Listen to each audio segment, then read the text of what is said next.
Hello, this is Sally, and I'm going to do a vibrational read on Prince William.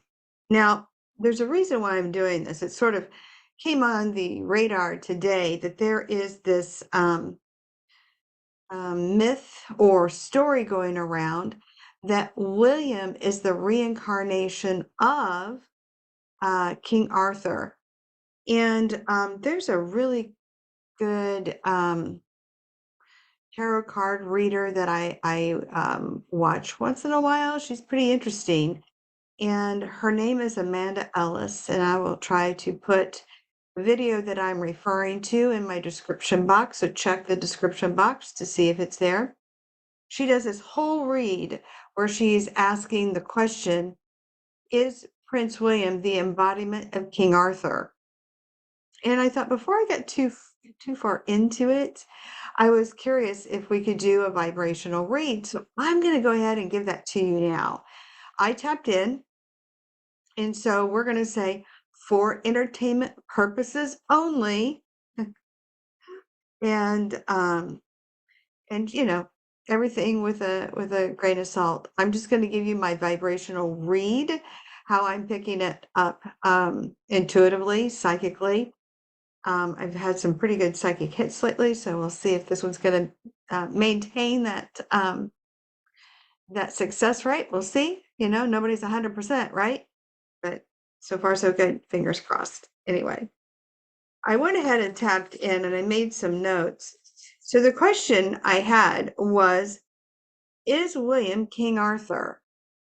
And when I ask that, I do ask if King Arthur is in the blueprint energetic field for Prince William. And I actually got a no. Now, Amanda, she probably thinks something different. And that's okay, because isn't it fun to kind of look at different perspectives?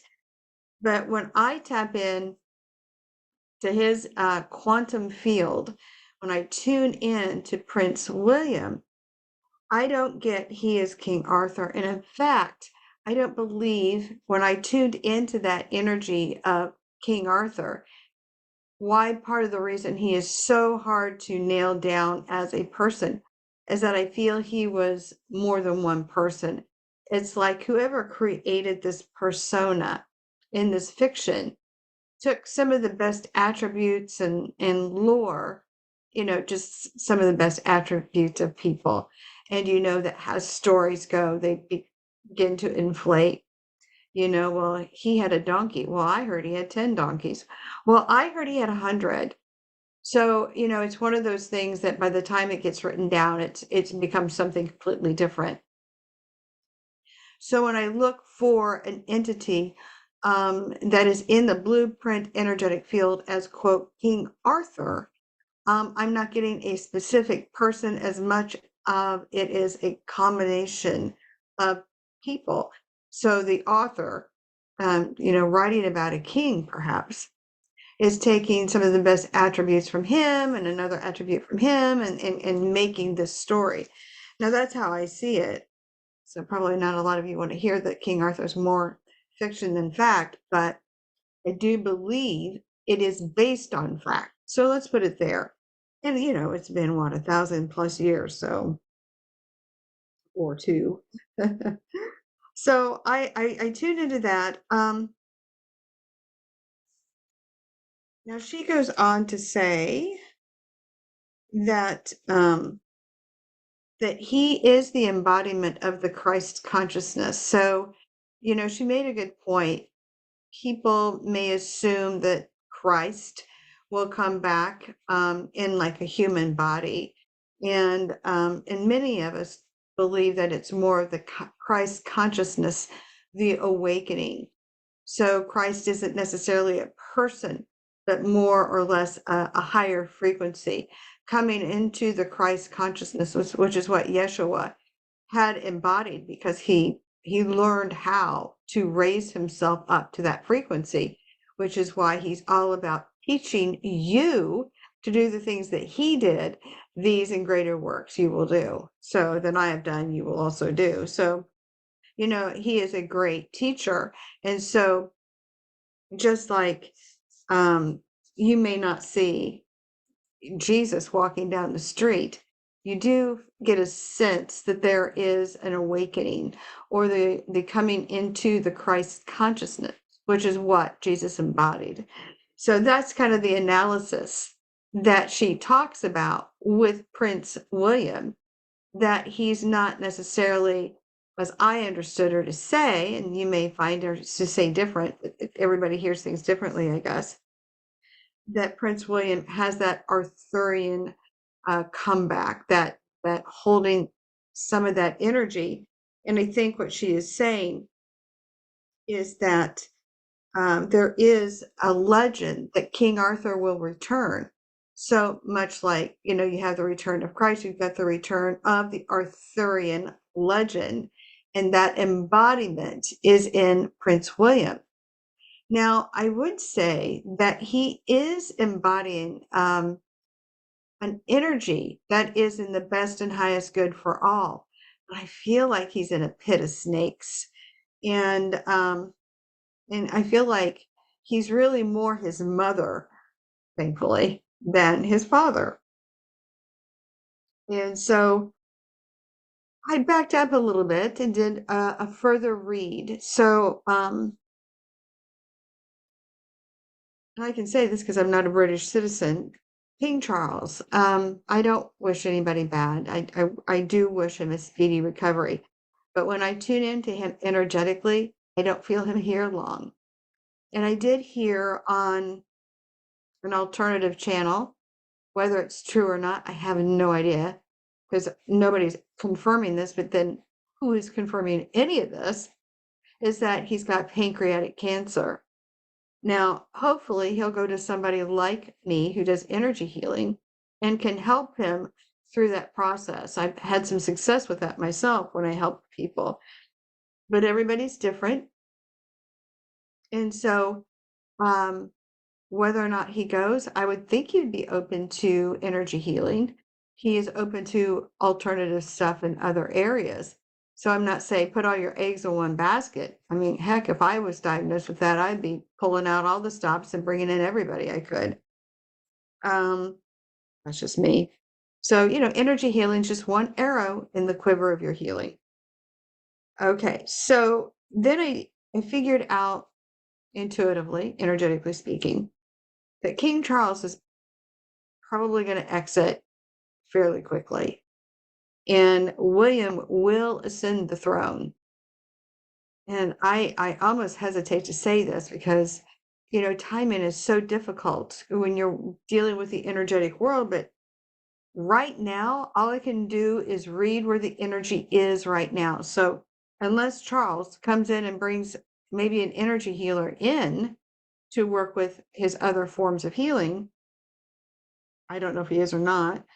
Um, Maybe he'll bring something or bring in a new medicine or something that will help him. And the energy where it's trajected to go right now during this read, which is the end of February 2024, he actually might rebound. Right now, it doesn't feel very, very good for him. I feel like by the end of the year, he'll be gone. And then William will ascend the throne. Now, what is so interesting, I kind of this whole thing with the royal family, it's like they are this ginormous train wreck all of a sudden. The queen dies and the family falls apart. Andrew was already there. He was already a hot mess. And so we're not even going to talk about him because we all know about him. We find King Charles, diagnosed with cancer. Catherine with a sudden abdominal surgery, we know not why, and it's kept under wraps. The imagery that they show her leaving the hospital, I think somebody has said that didn't really turn out that was the actual event of her leaving that particular her hospital stay. So that's interesting.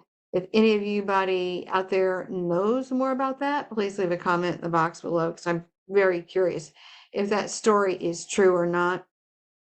I sort of feel like there's something shady there. I can't quite put my finger on it. I'm going to get back to that in a second. So you got Catherine and her sudden surgery. And I mean, nobody's really seen her since she's recovering. There's not much talked about her. There's not much going on. You've got Fergie talking about her skin cancer. Um, you've got William suddenly stepping back from royal duties, and it's like, no, I'm not going. And I feel like the reason he didn't go is because he felt his family's in danger. And we're going to talk about that in a second. Harry, well, he's his own hot mess. And coming in and visiting his dad, who's been diagnosed with cancer, I mean, just boom, out of nowhere, flies in, flies however many miles, and is there less than 24 hours and then out again. What? I mean, that is, I mean, my dad died of bone cancer. I'd be with him every second. Well, I was with him every second I could. I would be in and out in 24 hours. What is that noise about? Thomas Kingston. Now, he is married to Prince Michael's daughter, Lady Gabriella. He suddenly died at age 45, just boom out of nowhere. Now, Prince Michael is Queen Elizabeth's first cousin. So her father and his father were brothers. So anyway, somehow, some way, Thomas Kingston at 45 is suddenly dead. Then we go, I think there's some news going on about Edward that's not looking too good about him. I didn't have time to look it up what it was like, because I honestly don't pay that close attention to it. Um, yeah, so that sort of brings us up to speed where, I mean, this whole family since the Queen's death is turned into this hot mess. I mean, yeah, we always, in our family groups, we may have, where we have to circle the wagons, or we maybe have one or two, but good Lord, everybody, almost everybody. I mean, Anne seems to be doing pretty good. She's the old war horse, thank goodness. Um, I do wish that Charles, I've never been a fan of Charles. I'm not sure where he falls with some of the people he's been associated with, and more specifically, the Jimmy, and then the last name S. I won't go into that because I don't want the platform to mix me off. But at any rate, some of his associations in the past have led me to feel not comfortable with him, and I'm not comfortable how he treated his wife, Diana. Um, but I know Diana kind of came in with her own mix, so you know, it was just a bad deal all the way around. All right, so let me get into Catherine now. When I tuned into William, I do feel he will ascend the throne. I do feel when they're talking about the King Arthur energy, it is a good energy where it's like the good fighting the bad. So that part does feel right to me, and I could probably agree with Amanda, energetically speaking, on that mark. Catherine, I feel, and I felt this before, and I hesitated to put it out publicly, but I do continue to get it over and over and over. I wonder, and I feel strongly, energetically and psychically speaking, that there was foul play involved, which precipitated her to have surgery. I hate to say it, but I feel like a toxin of some kind had been ingested. And so even though they planned it, it might have been planned, it might have been minute, but it probably got worse over time. I don't know. It was sudden, it's abrupt, and now we're MIA. So usually they come out and do the royal wave and say, I'm still here. We're not even seeing that. I feel that William has cut way back on his duties because there is so much going on. And specifically, it feels to me that he feels he cannot leave his family. I feel if there's one thing, he's a dad. He's as good a dad as his mother was a good mother to him. And he's very hands-on. Everybody wants to gin up that there's a problem in the marriage between he and Catherine. I don't get that. I think every marriage has their ups and downs. There's misunderstandings going on. I know they've said, well, there's Rose Hanbury and that he cheated on Catherine. I don't feel that's the case. I think there might have been something misinterpreted by somebody somewhere along the line that sort of wanted to get that out, but I don't get that with him at all. He saw what cheating did to his mother, and he would not do that to his wife. He's not going to go there, folks. I'm sorry. He's not. He might have flaws, but that is not one of them in my energetic perspective. I feel like William is canceling because he feels his family's in danger. And I feel he needs to stay put. I also get the feeling he blames Harry a little bit. Um, he blames Harry for a lot of stuff. That relationship has really broken down. And I feel like from William's perspective, Harry cannot come back into that family. I mean, Harry might think, well, I'm a prince. I have, my birthright. I may not carry the dukedom title because that might be stripped from me, but I'm still the king's son.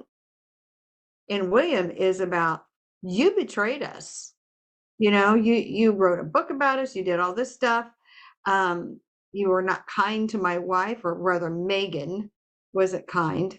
And as long as you are with her, Megan, you're not coming back here, because all that girl is a train wreck waiting to happen. Well, she's already happening. Anyway, do I feel that William is King Arthur? No. Does he embody what we would call like an Arthurian energy? Absolutely. He definitely has that feel, because he's there to right the wrong. He is there to stand up against injustice. That's a hard thing to do. Consider where your Uncle Andrew's been, and probably many other people of the royal family. So you know what? He's got an uphill climb. And so when I tuned in and asked, is George going to become king? I'm getting no. I feel like unless things change, and they could, because you know what? If you can see it, you can change it.